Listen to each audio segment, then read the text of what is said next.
Before enlightenment, chop wood. After enlightenment, chop wood. A simple sentence, but in its silence, it carries the full weight of Zen. We often imagine enlightenment as a grand transformation, a blinding flash of truth, an escape from the ordinary, a final arrival at a place beyond suffering. But Zen whispers something else. The real transformation does not take you away from life. It returns you to it, completely. Before awakening, you carry the firewood with a restless mind, always thinking about tomorrow, judging your actions, dreaming of something greater, escaping the now. After awakening, you still carry firewood, but with awareness, with presence, with no resistance. Nothing changes, yet everything does. The world remains what it is, the coldness of morning air, the sharpness of an axe, the rhythm of the body, the creak of the floor beneath your feet. But now you are here, fully here. You are no longer doing in order to become. You are not chopping wood to reach enlightenment. You are chopping wood because that is what this moment asks. And that is enough. The ego is always waiting for the next thing. The mind always hopes for something different. But the awakened one has no future to reach, no past to cling to. They meet each act with total presence, not to change the act, but to be changed by it. The mind resists the ordinary. It wants mystery, power, significance. But truth is not found in what dazzles. It is found in what is, in this breath, in this moment, in this act that seems meaningless to the thinking mind. After enlightenment, there are still dishes to wash, children to comfort, leaves to sweep. There is still hunger, still aging, still cold wind against your face. But the awakened one does not try to escape the wind. They feel it completely. They allow life to move through them without adding or subtracting anything. Enlightenment is not a new identity. It is the falling away of all identities. You don't become a special person. You stop being a person altogether and become the space in which all things arise and dissolve. To chop wood after enlightenment is to realize that every act is sacred, not because it is grand, but because it simply is. Nothing is wasted. No movement is ordinary. When there is no me doing the action, there is only the action, pure, silent, complete. And in that, a joy arises, not the joy of pleasure, but the joy of presence. You are no longer trying to finish one task to get to the next. You are no longer living for tomorrow. You are no longer waiting for life to begin. You see that life has always been here, waiting for you to arrive. To live this way requires no effort. In fact, effort only takes you further from it. You let go, and what remains is being. No resistance, no commentary, no need to name, claim, or control. Just the wood, just the breath, just the life that flows without beginning or end. The ego seeks transformation, not because it longs for truth, but because it is dissatisfied with what is. It dreams of awakening as a final escape, a peak experience that will erase all suffering. But that dream is just another layer of illusion.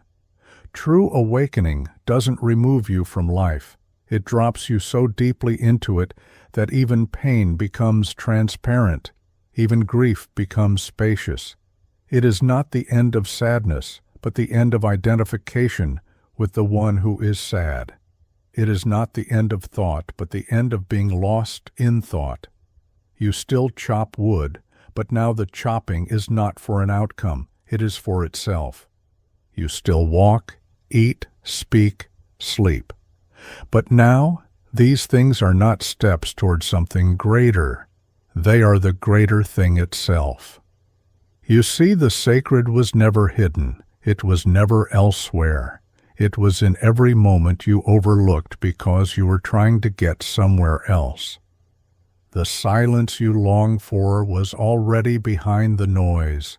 The peace you chase was already resting in your chest. What changed? Not the world, but your gaze, your relationship to it, your presence within it. You begin to notice the wind moving through leaves, not as background noise, but as a revelation. You hear someone laugh and you don't think about it. You just hear it. And the hearing is complete. No conclusions, no mental stories. Just the sound, just the being. This is not withdrawal. This is not dissociation. This is intimacy. This is direct contact with life, unfiltered. And it feels like nothing special. Because it doesn't agitate the mind. It doesn't impress the ego. It's just simple. Like a tree swaying, like water boiling, like hands folding laundry without thought. In the awakened state, you no longer try to make meaning out of every event. You live. You allow life to be as it is. And in that allowing, a quiet joy unfolds.